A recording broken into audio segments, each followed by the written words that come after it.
ശ്രീകാന്ത് എന്നെ കൂട്ടിട്ട് പോവും. അവന്റെ അച്ഛൻ വന്ന് അവന്റെ അമ്മയെ കൂട്ടിട്ട് പോട്ടെ. അങ്ങനെ പറ ശ്രീകാന്ത്, അങ്ങനെ പറ. അതെ കറക്റ്റ്. ഞാൻ എന്റെ വൈഫിനെ തന്നെ കൂട്ടിട്ട് പോകും. സച്ചി, എന്ന് നിങ്ങൾ പറയൂ. സത്യം പറഞ്ഞാൽ ഇതൊരു കുഴപ്പം പിടിച്ച ചോദ്യ.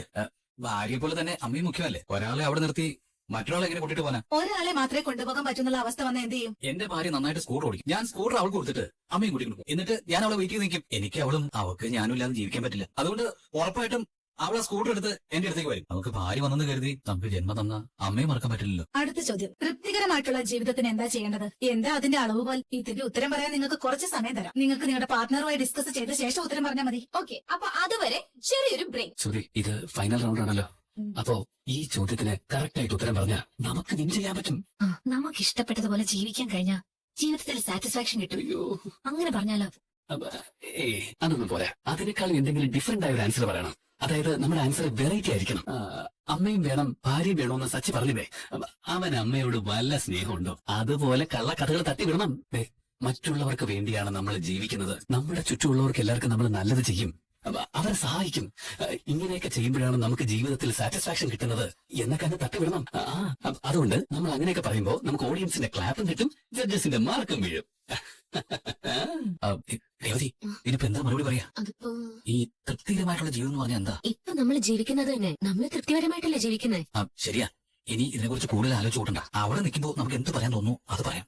ആലോചിച്ച് പഠിച്ചു വെച്ചാൽ അത് കൃത്രിമാവും. മനസ്സിന്റെ ഉള്ളിൽ നിന്ന് വരുന്ന പോലെ ആവില്ല. ശരിയാ സച്ചേട്ടാ. പക്ഷെ ആലോചിച്ച് വേണം ഇതിന് മറുപടി പറയാം. നമ്മളിപ്പോ എന്ത് മറുപടി പറയാ? എന്നോട് ആലോചിക്കാതെ 3 കുട്ടികൾ വേണമെന്നൊക്കെ പറഞ്ഞില്ലേ?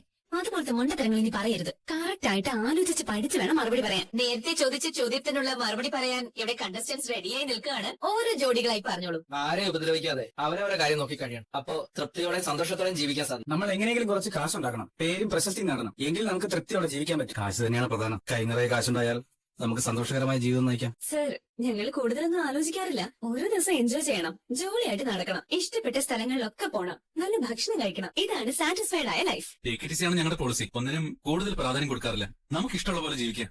അപ്പോ ജീവിതം തൃപ്തികരമാവും. സർ, ലൈഫിനെ ഇങ്ങനെ ഇതുപോലെ ഈസി ആയിട്ടൊന്നും കാണാൻ പറ്റില്ല. നമുക്ക് വേണ്ടി മാത്രമല്ല ജീവിക്കേണ്ടത്, മറ്റുള്ളവർക്കും കൂടി വേണ്ടി ജീവിക്കണം. മറ്റുള്ളവർക്ക് വേണ്ടി ജീവിക്കണം അത്രേ. മറ്റുള്ളവന്റെ കാശ് സ്വർണ്ണത്ത് ഓടുന്നവനെ പറയുന്നത്. ഒന്ന് കൊടുക്കണ ഞാൻ.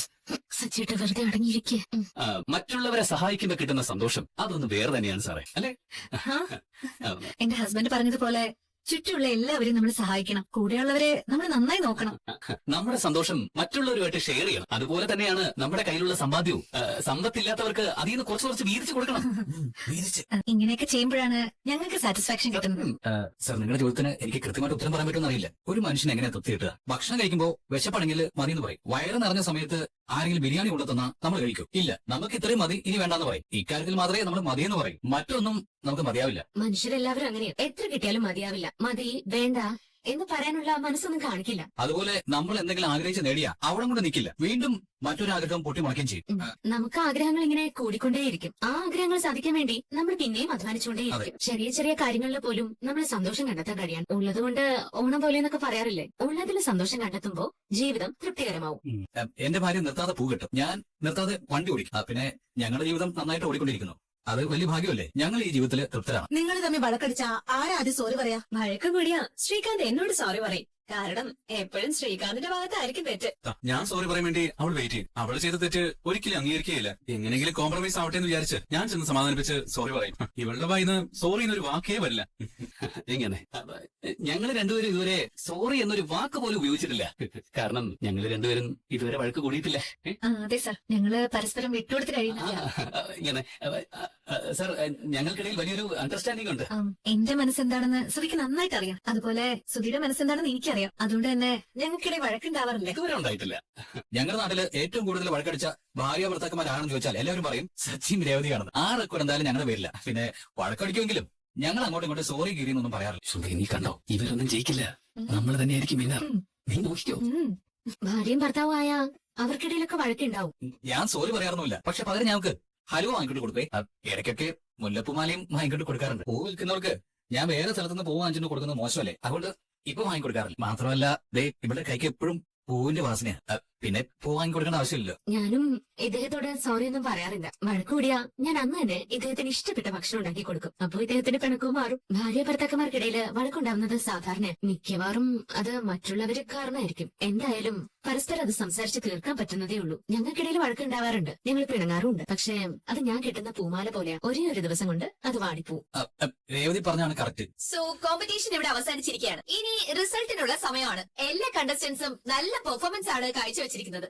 എല്ലാവർക്കും നമുക്ക് നല്ലൊരു കയ്യടി കൊടുക്കാം. മതി മതി. ഇവര് ബെസ്റ്റ് കപ്പിൾ ആരാണെന്ന് ഏതാനും നിമിഷങ്ങൾക്കകം നമുക്കറിയാൻ കഴിയും. അതിനുവേണ്ടി കുറച്ച് സമയം ഒന്ന് വെയിറ്റ് ചെയ്യണം. സോ അതുവരെ എല്ലാവർക്കും സിറ്റി പോയിരിക്കാം. എന്താ നമുക്ക് തന്നെ പ്രൈസ്. ബെസ്റ്റ് കപ്പിൾ ആരാണെന്ന് അനൗൺസ് ചെയ്യുന്നതിന് മുമ്പ് നിങ്ങളുടെ പെർഫോമൻസിനെ കുറിച്ച് ചിലത് പറയാനുണ്ട്. Mister Sudheendran and Sudhi. അറിയാം സർ, അറിയാം. ഞങ്ങളാണ് വിനേഴ്സ് എന്നല്ലേ. Thank you, thank you, thank you. ഞാനൊന്ന് പറഞ്ഞോട്ടെ, എന്നെ പറയാൻ അനുവദിക്കൂ മിസ്റ്റർ സുധീന്ദ്രൻ. രണ്ടുപേരും കുഴപ്പമില്ലാതെ പെർഫോം ചെയ്തു. പക്ഷേ ഞങ്ങളുടെ ചോദ്യത്തിന് നിങ്ങൾ പോളിഷ് ചെയ്ത മറുപടിയാണ് പറഞ്ഞത്. സർ, ഞങ്ങൾ കറക്റ്റ് ആയിട്ടുള്ള മറുപടിയാണ് നൽകിയത്. നിങ്ങളുടെ ക്വസ്റ്റ്യൻസ് ശരിയല്ലാത്തോണ്ട് അതിന് വെറുതെ ഞങ്ങളെ കുറ്റം പറയേണ്ട കാര്യം എന്താ? ഞങ്ങൾക്ക് കുറച്ച് മാനേഴ്സ് ഉള്ളതുകൊണ്ട് ചില കാര്യങ്ങൾ പുറത്ത് പറയേണ്ടെന്ന് കരുതിയതാണ്. നിങ്ങൾ ഞങ്ങളുടെ ജഡ്ജ്മെന്റ് ശരിയല്ല എന്ന് പറഞ്ഞ സ്ഥിതിക്ക് ഞങ്ങളുടെ ജഡ്ജ്മെന്റ് കറക്റ്റ് ആണെന്ന് ഞങ്ങൾക്ക് പ്രൂവ് ചെയ്യണമല്ലോ. ആ ഫുട്ടേജ് പ്ലേ ചെയ്യൂ, അങ്ങോട്ട് തിരിക്കൂ. അതുപോലെ കള്ള കഥകൾ തട്ടിവിടണം. മറ്റുള്ളവർക്ക് വേണ്ടിയാണ് നമ്മൾ ജീവിക്കുന്നത്. നമ്മുടെ ചുറ്റുമുള്ളവർക്ക് എല്ലാവർക്കും നമ്മൾ നല്ലത് ചെയ്യും, അവരെ സഹായിക്കും. ഇങ്ങനെയൊക്കെ ചെയ്യുമ്പോഴാണ് നമുക്ക് ജീവിതത്തിൽ സാറ്റിസ്ഫാക്ഷൻ കിട്ടുന്നത് എന്നൊക്കെ അങ്ങ് തട്ടിവിടണം. അതുകൊണ്ട് നമ്മൾ അങ്ങനെയൊക്കെ പറയുമ്പോൾ നമുക്ക് ഓഡിയൻസിന്റെ ക്ലാപ്പ് കിട്ടും, ജഡ്ജസിന്റെ മാർക്കും വീഴും. കണ്ടല്ലോ, അവൻ ഇവിടെ അവന്റെ തനി സുഖം പുറത്തെടുത്തു. അവരുടെ സമ്മാനത്തെ കാര്യത്തിൽ ഒരു തീരുമാനമായി. ശ്രുതി, ഇതിലെന്തോ ഒരു ചതി നടന്നിട്ടുണ്ട്. ആ വീഡിയോസ് കൃത്രിമമായിട്ട് ആരോ ക്രിയേറ്റ് ചെയ്തതാ. എന്നോട് ശത്രുതയുള്ള ആരോ. നമുക്ക് ഇതിനെതിരെ അപ്പീൽ കൊടുക്കാം. ഏതായാലും സമ്മാനം കിട്ടുമോ നോക്കാം. സമ്മാനം കിട്ടിയില്ലെങ്കിൽ ആ കാശിന് സുപ്രീം കോടതി വരെ വേണമെങ്കിൽ നമുക്ക് പോവാം. ഞാനൊരു റിട്ടയർഡ് ജഡ്ജാണ്. നിങ്ങൾ ഭാര്യ ഭർത്താക്കന്മാര് തമ്മിൽ വഴക്ക് കൂടാറില്ല എന്ന് പറഞ്ഞല്ലോ. അതെനിക്ക് വിശ്വസിക്കാനേ കഴിയുന്നില്ല. ഞാൻ എത്രയോ കേസുകൾ കണ്ടിട്ടുണ്ട്. രാവിലെ എഴുന്നേറ്റ് ഗുഡ് മോർണിംഗ് പറഞ്ഞില്ല എന്നുള്ളതിന്റെ പേരിൽ ഡൈവോഴ്സ് ആയ കേസ് ഞാൻ കണ്ടിട്ടുണ്ട്. വഴക്കിടാത്ത ഭാര്യ ഭർത്താക്കന്മാരില്ല. എല്ലാ ഭാര്യ ഭർത്താക്കന്മാർക്കിടയിലും വഴക്കും പിണക്കും ഒക്കെ ഉണ്ടാകും. അതൊക്കെ ഉണ്ടാവണം. വഴക്കുണ്ടായാൽ അവരുടേത് സത്യസന്ധമായ ജീവിതമാണെന്ന് പറയാം. അങ്ങനെ വഴക്ക് കൂടുന്നില്ലെങ്കിൽ ഭാര്യ ഭർത്താക്കന്മാർക്കിടയിൽ എന്തെങ്കിലും രഹസ്യം ഉണ്ടാവും. അയ്യോ, ഒരു രഹസ്യമില്ല. ഉണ്ടോ? ഇല്ല. പരസ്പരം സ്നേഹിക്കുന്നത് കൊണ്ടാണ് വഴക്കുണ്ടാകുന്നത്. വഴക്ക് നടന്നാൽ പിന്നീട് രണ്ടുപേരുടെ ഇടയിലും സ്നേഹം കൂടുമെന്നാണ് പറയുന്നത്. വഴക്ക് കൂടുന്നില്ലെങ്കിൽ കുടുംബ ബന്ധത്തിൽ രണ്ടുപേരും പരസ്പരം ചതിച്ചുകൊണ്ടാണ് ജീവിക്കുന്നത്. ശ്രുതി, ആണോ? എന്താ അവർ പരസ്പരം എന്തൊക്കെയോ മറച്ചു വെക്കുന്നുണ്ടാവും. Psychologically it's a true fact.